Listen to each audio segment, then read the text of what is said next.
عمران اپنے سامنے میز پر ایک نقشہ کھولے اس پر جھکا ہوا تھا، جبکہ باقی ممبران خاموش بیٹھے تھے۔ عمران کے ہاتھوں میں ایک بال پوائنٹ تھا اور وہ بال پوائنٹ سے نقشے پر نشانات بھی لگاتا جا رہا تھا۔ چند لمحوں بعد ایک طویل سانس لیتے ہوئے اس نے بال پوائنٹ کو میز پر رکھا اور کرسی کی پشت سے کمر ٹکا دی۔ کیا ہوا؟ جولیا نے تجسس بھرے لہجے میں کہا۔ فی الحال تو کچھ نہیں ہوا، آگے دیکھو کیا ہوتا ہے، عمران نے گول مول سے لہجے میں کہا۔ تم نے نقشے پر نشانات لگائے ہیں، اس کا مطلب ہے کہ کچھ ہوا ہے، جولیا نے کہا۔ اچھا، تو تم اس نقشے کے بارے میں کہہ رہی تھی، میں سمجھا کسی اور موضوع پر بات کر رہی ہو، عمران نے شرارت بھرے انداز میں مسکراتے ہوئے کہا۔ تو جولیا کا چہرہ یکلخت کندھاری انار کی طرح سرخ ہو گیا۔ وہ سمجھ گئی تھی کہ عمران کیا ہوا سے کیا مراد لے رہا تھا۔ نان سینس، جولیا نے غصیلے لہجے میں کہا۔ عمران صاحب، آپ نے کاسکا جانے کے لیے کون سا ذریعہ استعمال کرنے کا سوچا ہے؟ عمران کے بولنے سے پہلے ہی کیپٹن شکیل نے کہا۔ فورٹ سمتھ میں آنے کا مطلب تو یہی نکلتا ہے کہ ہم بحری راستے سے کاسکا جائیں گے۔ اس بار بھی عمران کے جواب دینے سے پہلے صدیقی نے کہا۔ یہ ضروری نہیں صدیقی، عمران صاحب اتنے سیدھے نہیں ہیں جتنے آپ نے آپ کو ظاہر کرتے ہیں، صفدر نے جواب دیتے ہوئے کہا۔ ارے میں تمہیں ٹیڑھا نظر آتا ہوں، صدیقی درست تو کہہ رہا ہے، عمران نے احتجاج کرنے کے انداز میں کہا۔ عمران صاحب، صدیقی کو بہت کم آپ کے ساتھ مشن مکمل کرنے کا موقع ملا ہے، جبکہ ہمیں آپ کے ذہن تک رسائی ہو چکی ہے۔ کیپٹن شکیل، تم بتاؤ، میں درست کہہ رہا ہوں یا صدیقی؟ صفدر نے بات کرتے کرتے کیپٹن شکیل سے مخاطب ہو کر کہا۔ میں عمران صاحب کو مسلسل مارک کر رہا تھا، انہوں نے نقشے پر جو نشانات لگائے ہیں ان پر میں نے بھی اپنے طور پر غور کیا ہے۔ عمران صاحب کو چونکہ معلوم ہو چکا ہے کہ لیبارٹری جھیل کوریج کے مغربی کنارے سے 2 کلومیٹر کے فاصلے پر ایک پہاڑ کے نیچے ہے، اور عمران صاحب نے نقشے پر جن مقامات پر نشانات لگائے ہیں ان میں کانڈا کا مشہور شہر وائٹ ہارس اور اس کے بعد دوسرا سرحدی شہر ڈریفن ہے۔ اس کے بعد انہوں نے جھیل کوریج کے گرد دائرہ لگایا ہے، اور پھر اس جھیل سے ہٹ کر ہینکس پر نشان لگا کر انہوں نے بال پوائنٹ رکھ دیا۔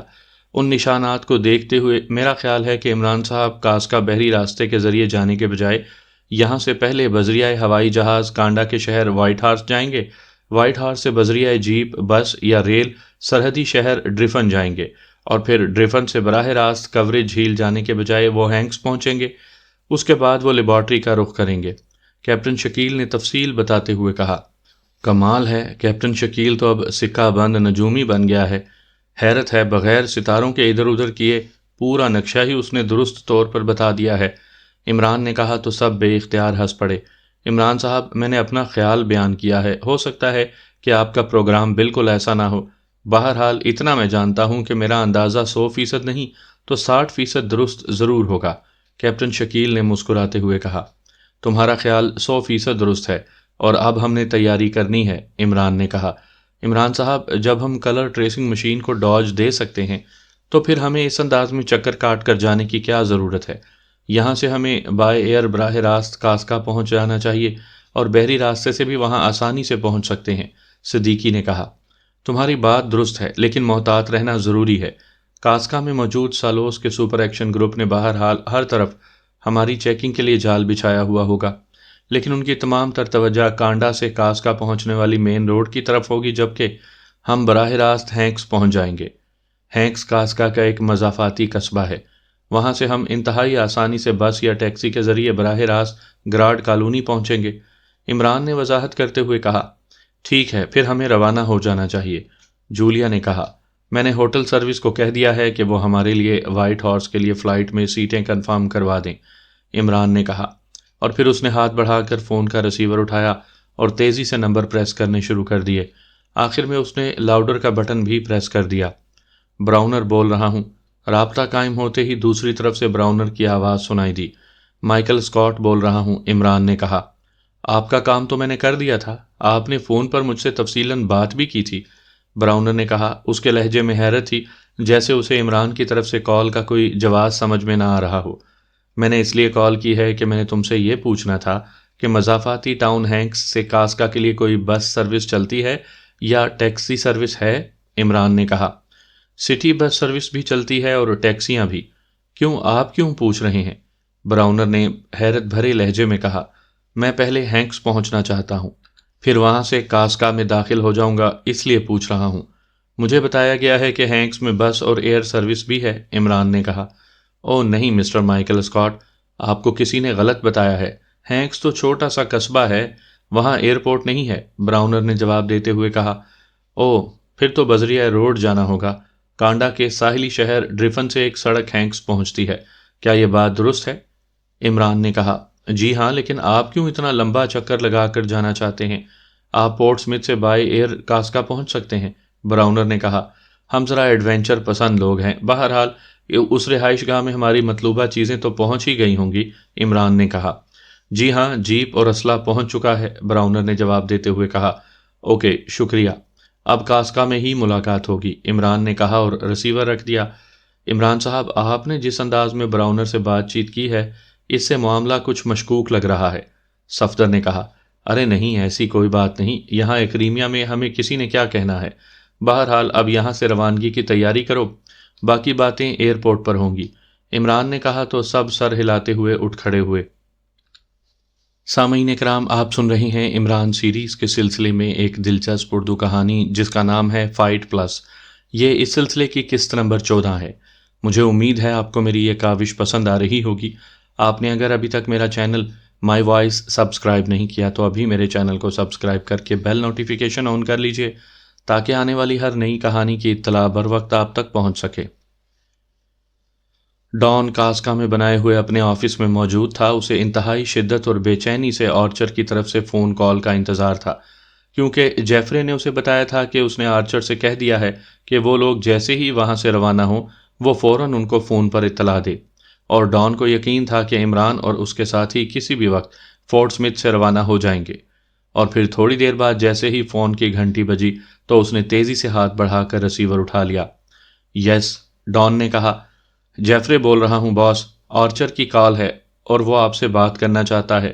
دوسری طرف سے جیفرے کی مؤدبانہ آواز سنائی دی۔ کرواؤ بات، میں تو خود اس کے فون کا بے چینی سے انتظار کر رہا ہوں، ڈان نے تیز لہجے میں کہا۔ ہیلو، آرچر بول رہا ہوں، فورٹ سمتھ سے۔ چند لمحوں کی خاموشی کے بعد ایک مردانہ آواز سنائی دی۔ ڈان بول رہا ہوں آرچر، مجھے تمہارے بھائی گرے کی موت پر بے حد افسوس ہوا ہے، وہ میرا بے حد گہرا اور بے تکلف دوست تھا، ڈان نے سب سے پہلے آرچر سے اس کے بھائی کی تعزیت کرتے ہوئے کہا۔ مجھے آپ کے بارے میں کئی بار گرے نے بتایا تھا، بہرحال اب تو جو ہونا تھا وہ تو ہو گیا۔ میں چاہتا ہوں کہ آپ اس کے قاتلوں سے ایسا انتقام لیں کہ ان کی روحیں بھی قیامت تک تڑپتی رہیں۔ میں خود یہ کام کرتا، لیکن ماسٹر نے مجھے ایسا کرنے سے منع کر دیا تھا، آرچر نے جواب دیتے ہوئے کہا۔ تم بے فکر رہو، پہلے تو معاملات شاید اس انداز میں طے نہ ہو پاتے، لیکن اب جس طرح تم نے تعاون کیا ہے اس کی وجہ سے تمہارے بھائی کے قاتلوں کی روحوں کو قیامت تک قرار نہیں مل سکے گا، ڈان نے جواب دیتے ہوئے کہا۔ یہ لوگ واقعی بے حد شاطر ہیں، انہوں نے کاسکا پہنچنے کے لیے انتہائی عجیب راستہ منتخب کیا ہے، دوسری طرف سے کہا گیا تو ڈان بے اختیار چونک پڑا۔ کیا مطلب، کون سا راستہ؟ ڈان نے پوچھا۔ وہ فورٹ سمتھ سے بذریعہ فلائٹ براہ راست کاسکا نہیں جا رہے، بلکہ فورٹ سمتھ سے وہ بذریعہ فلائٹ کانڈا کے شہر وائٹ ہارس پہنچیں گے، اور پھر وائٹ ہارس سے وہ بذریعہ جیپ ڈریفن، اور پھر ڈریفن سے اس قدیم اور ٹوٹی پھوٹی سڑک سے ہوتے ہوئے ہینکس پہنچیں گے، وہاں سے ٹیکسی یا بس میں بیٹھ کر وہ کاسکا میں داخل ہوں گے، آرچر نے کہا۔ او واقعی یہ تو بے حد شاطر لوگ ہیں، کس طرح انہوں نے معروف راستوں کو چھوڑ کر نیا راستہ منتخب کر لیا؟ کیا وہ روانہ ہو چکے ہیں یا نہیں؟ ڈان نے پوچھا۔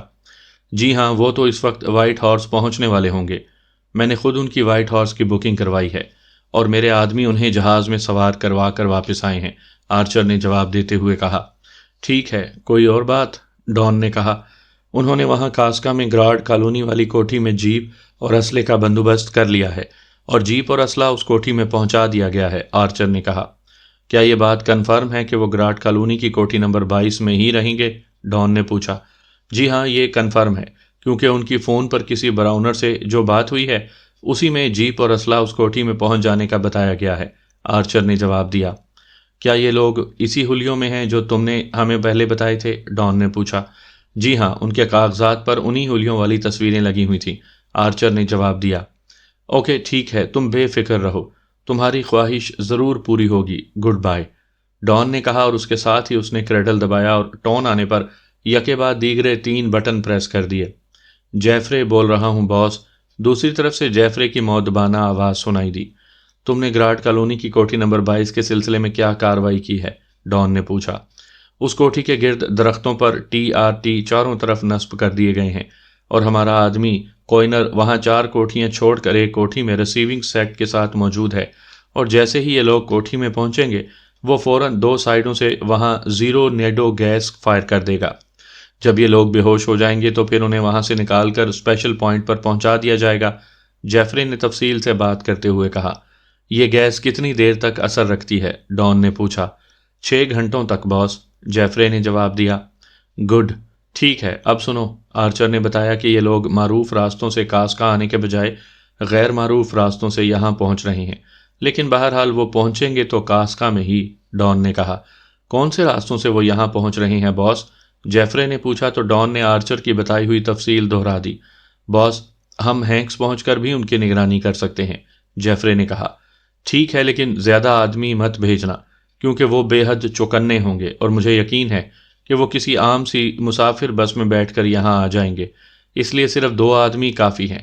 وہ گراڈ کالونی میں موجود تمہارے آدمی کو ساتھ ساتھ رپورٹ دیتے رہیں گے، ڈان نے کہا۔ یس باس، دوسری طرف سے کہا گیا، جب یہ لوگ اسپیشل پوائنٹ پہنچ جائیں تو فوراً مجھے رپورٹ دینا، ڈان نے کہا۔ یس باس، دوسری طرف سے کہا گیا تو ڈان نے ریسیور رکھ دیا۔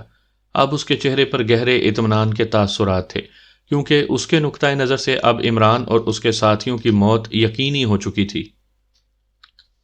ڈریفن خاصا بڑا شہر تھا، یہ کانڈا اور کاسکا کی سرحد پر واقع تھا۔ عمران اور اس کے ساتھی اس وقت ڈریفن کے ایک ہوٹل کے کمرے میں موجود تھے، جبکہ عمران انہیں یہاں چھوڑ کر یہ کہہ کر چلا گیا تھا کہ اس نے کچھ ضروری انتظامات کرنے ہیں۔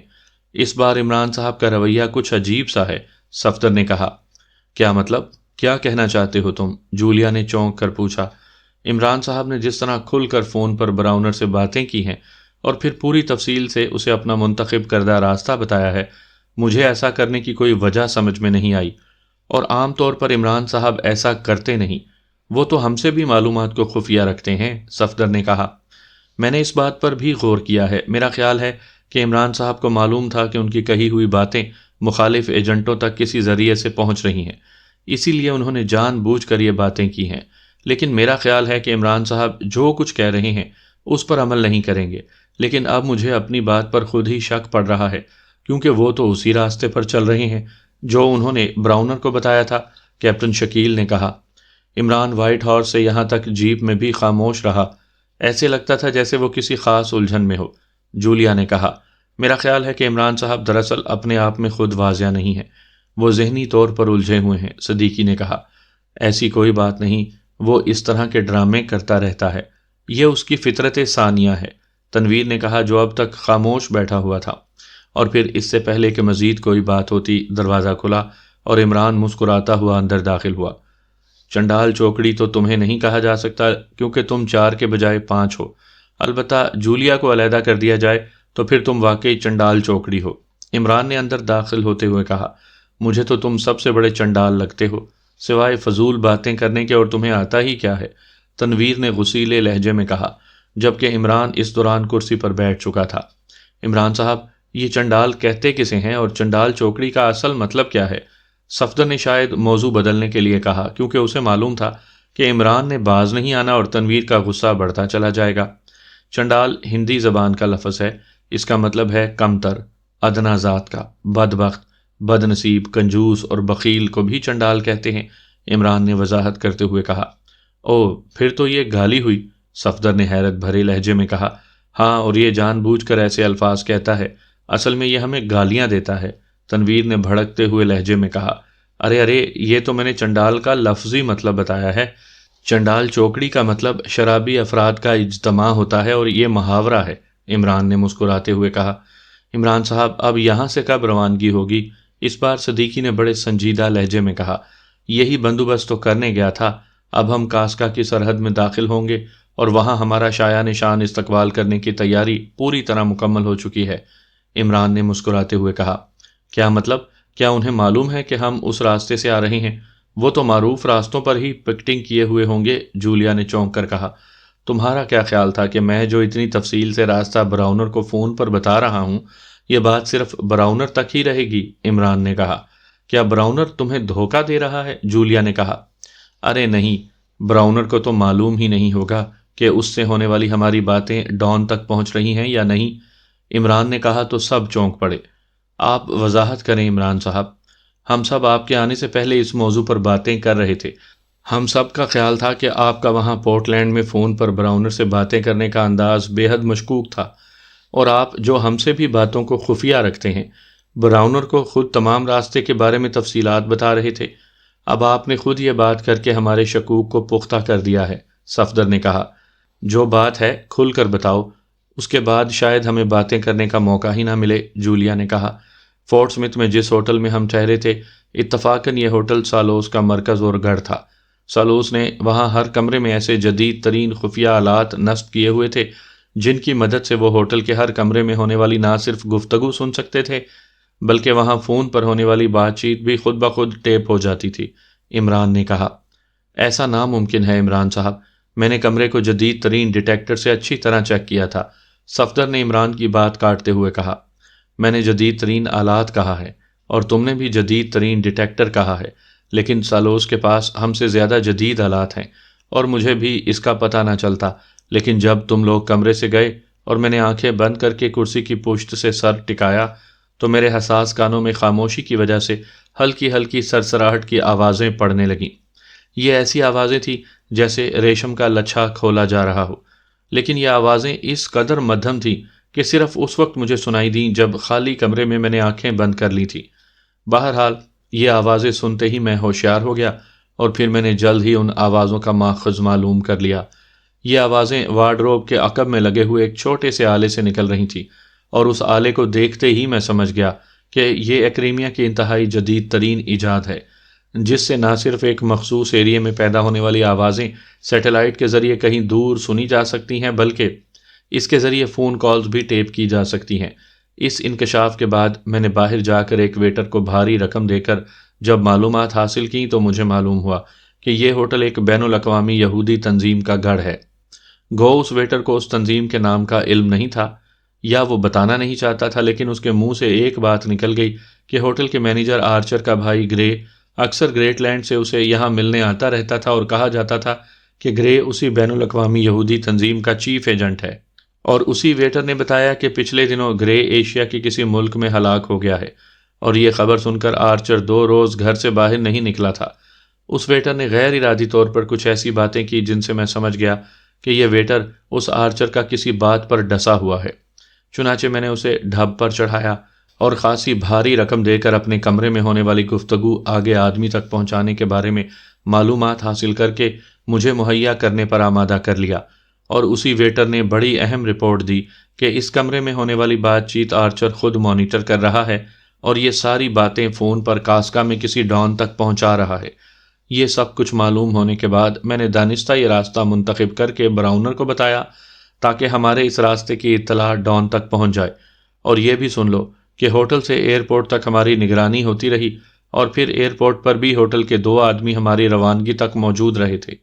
عمران نے اس بارے انتہائی سنجیدہ لہجے میں تفصیل بتاتے ہوئے کہا، تو اب ہم کس راستے سے جا رہے ہیں؟ صفدر نے بھی انتہائی سنجیدہ لہجے میں بات کرتے ہوئے پوچھا، راستے کا مسئلہ نہیں ہے، ہم نے جو راستہ منتخب کیا ہے اس پر بھی جا سکتے ہیں۔ اصل مسئلہ یہ ہے کہ لیبارٹری کو تباہ کرنے کے لیے جو اسلحہ چاہیے وہ اس کوٹھی میں ہے، اور لا محالہ اب اس کوٹھی کی باقاعدہ جدید آلات سے نگرانی ہو رہی ہوگی، اور ہم جیسے ہی اس کوٹھی میں پہنچیں گے ہم پر میزائلوں کی بارش کر دی جائے گی۔ عمران نے کہا، تو پھر آپ نے کیا سوچا ہے؟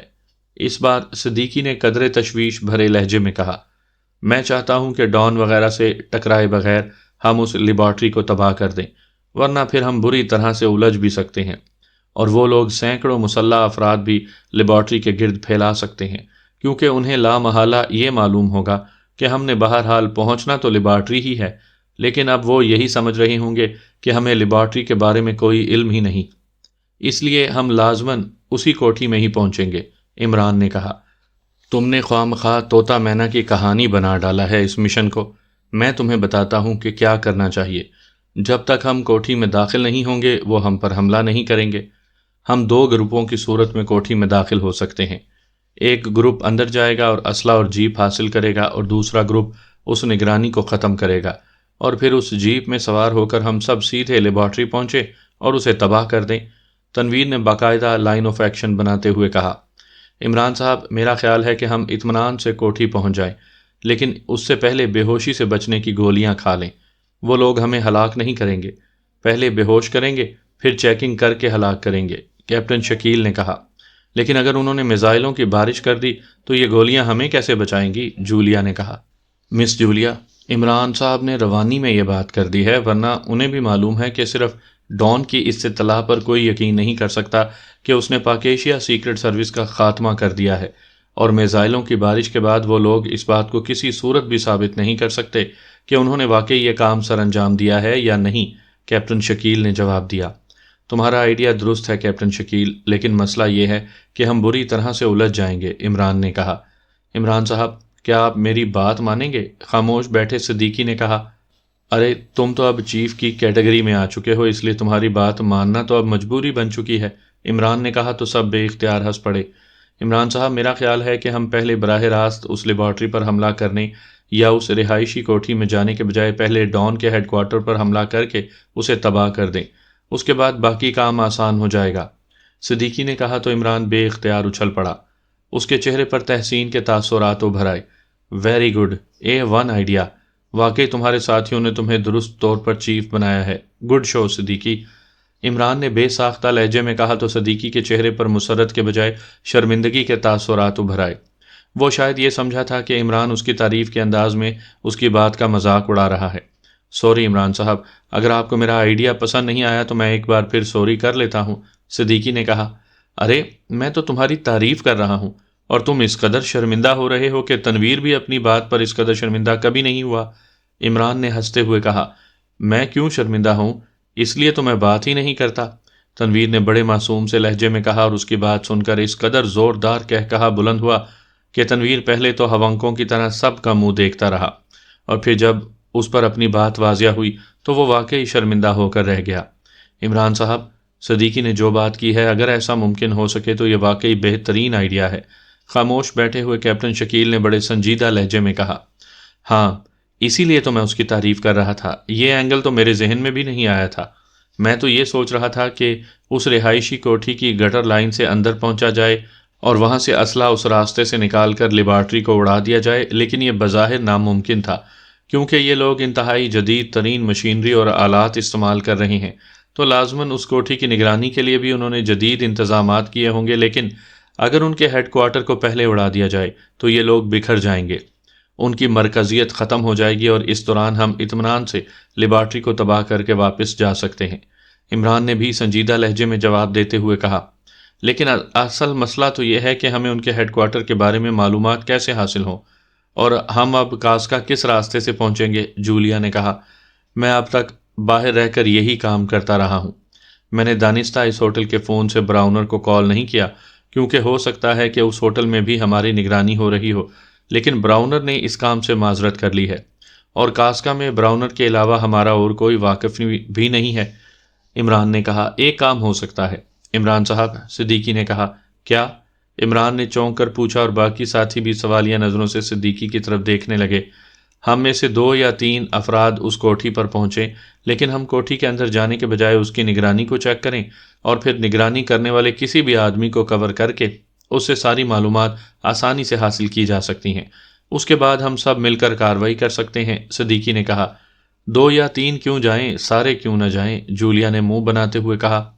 میں نے 2 یا 3 اس لیے کہا ہے کہ اس طرح ڈان اور اس کے ساتھیوں کو شک نہیں پڑے گا، صدیقی نے جواب دیا۔ لیکن اس میں گڑبڑ یہ ہے کہ وہ 2 یا 3 پھر یہاں واپس آئیں اور پھر سب اکٹھے جائیں، اس وقت تک وہاں کوئی بھی تبدیلی ہو سکتی ہے جو ہمارے لیے نقصان دہ ثابت ہو سکتی ہے، عمران نے کہا۔ جیسے میں نے کہا ہے ویسے ہی کرو، خواہ مخواہ کے چکروں میں وقت ضائع مت کرو، تنویر نے منہ بناتے ہوئے کہا۔ اس کے چہرے پر کوفت اور بیزاری کے تاثرات نمایاں تھے۔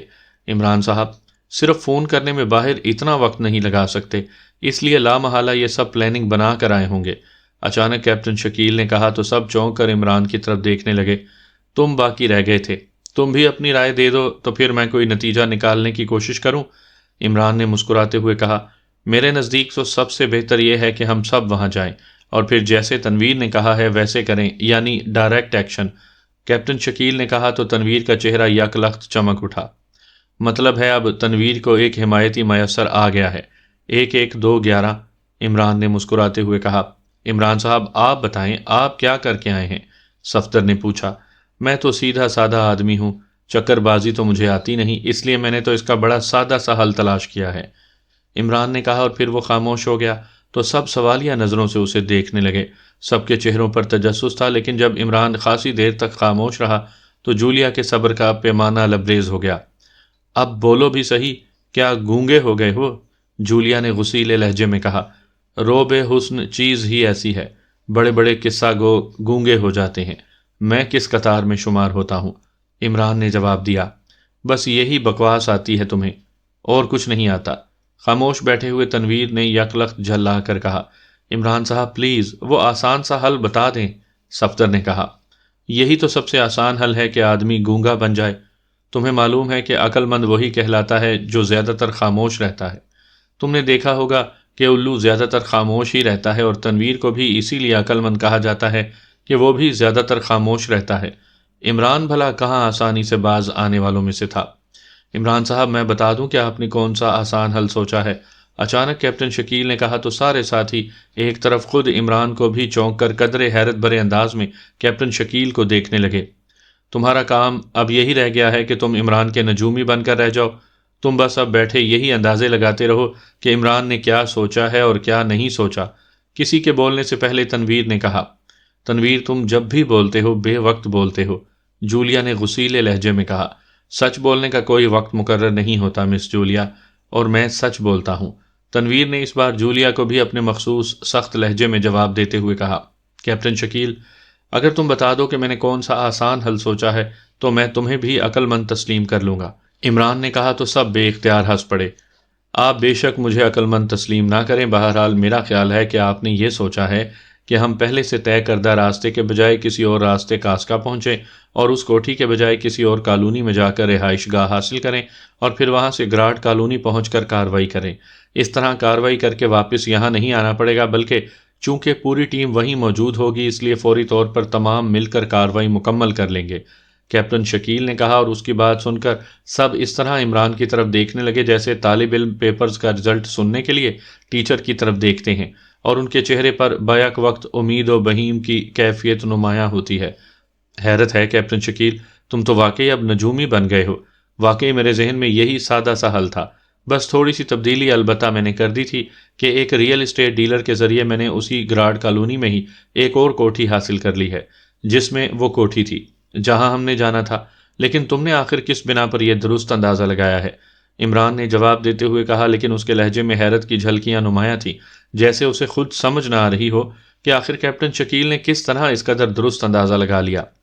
میں نے اس بنا پر یہ اندازہ لگایا ہے کہ آپ نے اسے آسان حل بھی کہا تھا اور ساتھ ہی یہ بات بھی ہوئی تھی کہ پہلی تجویز میں واپس آنے کا مسئلہ تھا، اس لیے اس کا حل یہی سمجھ میں آتا تھا کہ کسی دوسری کوٹھی میں پہنچ کر وہاں سے کارروائی کی جائے، اور یہ واقعی آسان حل ہو سکتا تھا، کیپٹن شکیل نے جواب دیا۔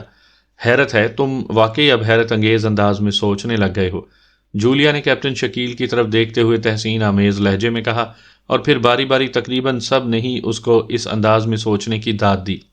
عمران صاحب، آپ نے وہاں پہنچنے کا راستہ کون سا سوچا ہے؟ صفدر نے پوچھا۔ یہاں سے ایک قدیم راستہ پہاڑوں کے درمیان سے ہوتا ہوا کاسکھا جاتا ہے۔